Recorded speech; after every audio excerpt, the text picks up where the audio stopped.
Kembali di Anju Sore, pemirsa, sebuah truk bermuatan oli menabrak truk yang mogok di badan jalan di jalur Pantura Alas Roban, Kabupaten Batang, Jawa Tengah. Akibat kejadian ini, 1 orang meninggal dunia.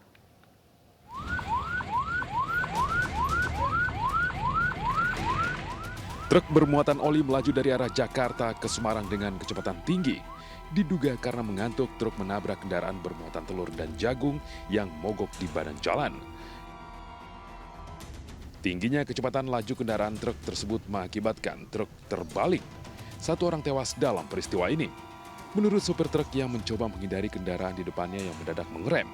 Akibatnya menabrak truk yang berada di lajur kanan yang mogok. Di depan tuh mendadak, nggak tahu ngerem, nggak tahu pelan kan ke jembatan.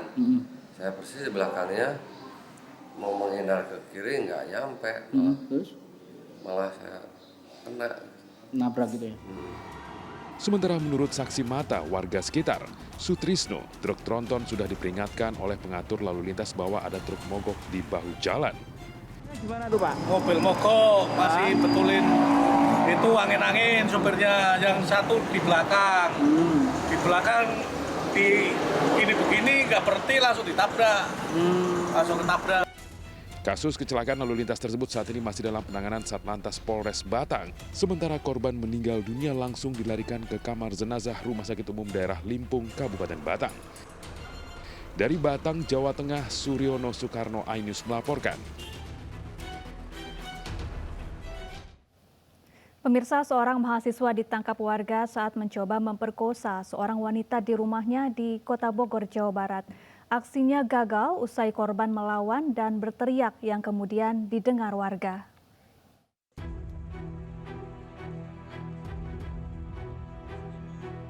Pelaku percobaan perkosaan berpura-pura pingsan untuk menghindari amukan warga.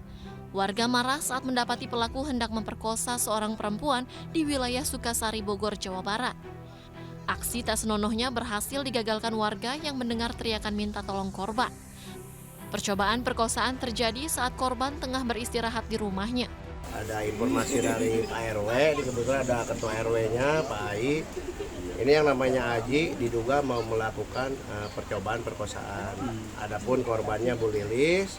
Nah ini alhamdulillah udah diamankan sama kita bersama-sama dengan warga. Rencananya kita akan bawa ke Polsek Bogor Timur. Petugas mengevakuasi pelaku dari amuk warga dan membawanya ke Mapolsek Bogor Timur guna proses hukum lebih lanjut. Dari Bogor, Jawa Barat, Furkon Munawar, iNews melaporkan. Sejumlah saksi dan korban mendapat ancaman dan intimidasi dalam kasus dugaan pencabulan oleh Beki. Bagaimana intimidasi yang diterima para saksi? Kita sudah terhubung melalui sambungan telepon dengan Ana Abdillah, Direktur Women Crisis Center, yang juga pendamping korban. Selamat sore, Mbak Ana. Halo, selamat sore. Baik, Mbak Ana, betulkah hingga kini saksi dan juga korban masih kerap mendapatkan intimidasi, Mbak? Ya, yang terkonfirmasi dari kami informasinya sampai dengan saat ini dari pihak korban sendiri itu masih terus didatangi sama orang-orang oknum yang mengaku dari pesantren dan minta agar tidak memberi kesaksian dan lain sebagainya. Seperti itu sih, Mas. Iya, Mbak Ana, seperti apa saja bentuk intimidasi yang dilakukan oleh simpatisan Beki terhadap para korban dan saksi ini? Ya, dengan korban terus didatangi, terus kemudian disituasikan dia agar tidak siap pada proses memberi keterangan. Nah, ini bentuk intimidasi yang sesungguhnya memang harus menjadi perhatian penuh dari Lembaga Perlindungan Saksi dan Korban. Begitu sih, Mbak. Dan memang semoga ke depan kita pastikan bahwa korban itu bisa memberikan keterangan dalam kondisi yang aman tanpa tekanan. Baik, intimidasi diterima oleh seluruh korban dan saksi atau hanya beberapa orang saja yang memang spesifik mendapatkan intimidasi secara rutin? Iya, memang tidak semua, tapi beberapa di antara saksi korban. Ya, lalu bagaimana perlindungan dari LPSK sejauh ini kepada para korban dan saksi? Ya, dari kami sendiri sudah mengkomunikasikan, kami sudah koordinasi dengan LPSK pada hari ini juga. Kemudian dari Kementerian Pemberdayaan Perempuan Perlindungan Anak juga memastikan terkait hak korban dan proses persidangan itu berjalan berorientasi pada hak korban gitu. Jadi memang ini melalui mekanisme koordinasi banyak pihak ya Mbak gitu, baik tidak hanya dari tim kuasa hukum, pendamping korban, menguatkan bagaimana keluarga korban ini juga siap juga ketika harus menguatkan korban yang nanti akan bersaksi di pengadilan. Oke, Mbak Ana, apakah keluarga korban dan saksi juga sempat mendapatkan intimidasi? Ya, jadi memang kesiapan untuk memberi, karena di sini kan saksinya tidak hanya korban saja, tapi juga keluarga korban, Mas, gitu. Dan memang semua pihak, gitu kan, ada beberapa orang yang jadi saksi ini memang juga belum terlindung sama LPSK, gitu. Jadi memang ya harus jadi concern penuh, memastikan nanti ke depan pada saat keterangan dia dalam kondisi aman gitu, tanpa tekanan gitu. Karena sampai dengan saat ini yang terkonfirmasi masih terus dicari, didatangi begitu. Iya, Mbak Ana, sebetulnya ada berapa jumlah santri yang menjadi korban dan yang seharusnya bisa hadir memberikan kesaksian di persidangan nanti? Dari yang kami catat itu ada 5 korban gitu kan yang akan memberi keterangan di persidangan, dan beberapa di antaranya ada 2 itu adalah orang tua korban sendiri, kemudian ada 1 dari pendamping korban yang dia juga jadi saksi dalam kasus ini. Gitu. Oke, kemudian bagaimana koordinasi jaminan keamanan yang diberikan khususnya kepada korban pada saat nanti memberikan keterangan di pengadilan? Ya, tentu saja dari hasil koordinasi kami hari ini dengan Lembaga Perlindungan Saksi dan Korban akan coba membangun mekanisme keamanan untuk korban gitu. Yang mungkin kami juga tidak bisa bercerita detail bagaimana mekanisme itu. Yang jelas negara akan mengatur melalui mekanisme perlindungan lembaga saksi dan korban. Iya, ya, kami mendapat informasi bahwa hanya 1 saksi yang sampai saat ini bersedia untuk hadir di persidangan. Bagaimana dengan sisanya? Apakah sudah berubah pikiran setelah mendapatkan pengamanan untuk memastikan bisa hadir di persidangan nanti, Mbak Ana? Iya, yang mungkin juga perlu diluruskan ya Mbak, sebenarnya bukan 1 saksi yang bersedia di persidangan. Mungkin nanti perlu diklarifikasi dari kejaksaan gitu, karena itu saya kira ada miskomunikasi ya, ada mengkomunikasikan itu ke publik. Yang jelas ada 1 pelapor gitu kan, terus kemudian ada banyak saksi yang dia akan menguatkan keterangan untuk proses pembuktian di persidangan gitu. Jadi mungkin pemberitaan yang beredar semua saksi mundur dan lain sebagainya itu kami luruskan tidak benar gitu. Dan dari hasil komunikasi juga kami dengan ada tim kuasa hukum, kami mengajak siapapun korban yang memang dia menjadi korban untuk tidak ragu speak up menceritakan peristiwa kekerasan seksual yang dia alami gitu. Oke, Mbak, terkait intimidasi yang didapatkan ini kan banyak bentuknya dan mungkin ada bukti-bukti yang mungkin pendamping sendiri atau dari Women Crisis Center juga menyimpan. Apakah nantinya bukti-bukti ini akan ditindaklanjuti, dibuatkan laporan tersendiri atau seperti apa nanti?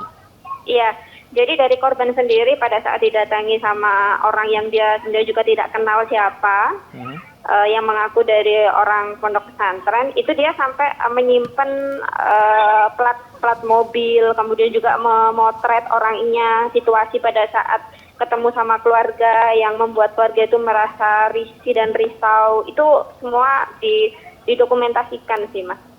Baik, terima kasih Mbak Ana Abdillah dari Women Crisis Center telah bergabung bersama kami di iNews Sore.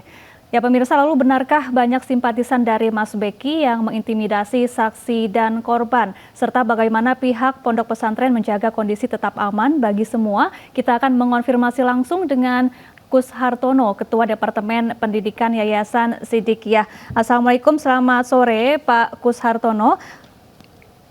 Waalaikumsalam, selamat sore iNews. Ya, Pak Kus, kami ingin mengonfirmasi terkait berita yang beredar, apakah betul ada beberapa simpatisan di Ponpes Siddiqiyah yang mengintimidasi para korban dan juga saksi kasus dugaan pencabulan ini?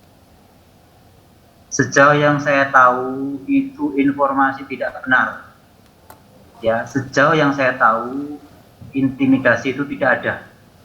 Jadi bagi kami yang saya tahu itu tidak ada, itu intimidasi tidak ada.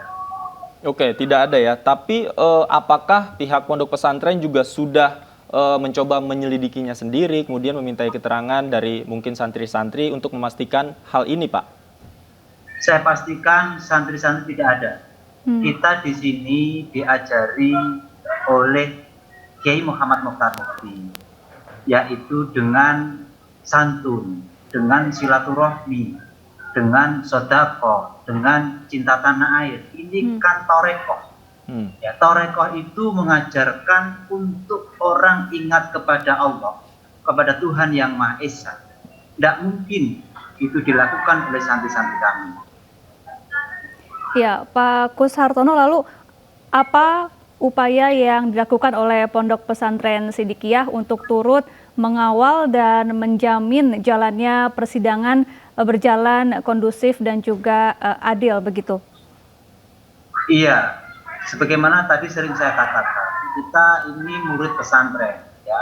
Kita ini anak pesantren, kita selalu menjaga ya nilai-nilai keimanan, nilai-nilai kemanusiaan. Jadi saya jamin tidak akan ada gerakan-gerakan yang artinya ini kita ikuti proses hukum ini tentu dengan pandangan praduga tak bersalah. Ya, ini kan hukumnya masih terus berjalan. Saya rasa itu. Baik, kalau bentuk pendampingan dari mungkin pesantren sendiri terhadap Mas Beki nanti akan seperti apa untuk di persidangan? Ya, kita sebagai orang pesantren paling kita berdoa, ya. Kita berdoa semoga masalah ini segera terbuka. Apa yang sebenarnya terjadi? Ya. Kita tunggu saja, tapi kita yakin bahwa kita berada di jalur yang benar.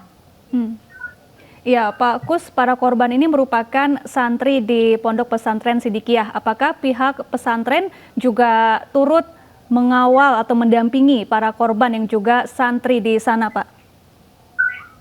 Ya, sesuai dengan proses hukum, ya. Itu saya kurang tahu seperti apa, tapi dia kan sudah menyatakan keluar dari pesantren. Tapi secara kemanusiaan, kita tetap menghormati sebagai manusia. Jadi kita harus bisa membedakan. Kami diajari untuk membedakan antara manusia dengan sifat. Secara manusia, semua kita hormati. Tapi sifat manusia yang ini yang kita tidak hormati. Jadi sifat penjajahan itu kita lawan. Sifatnya ya.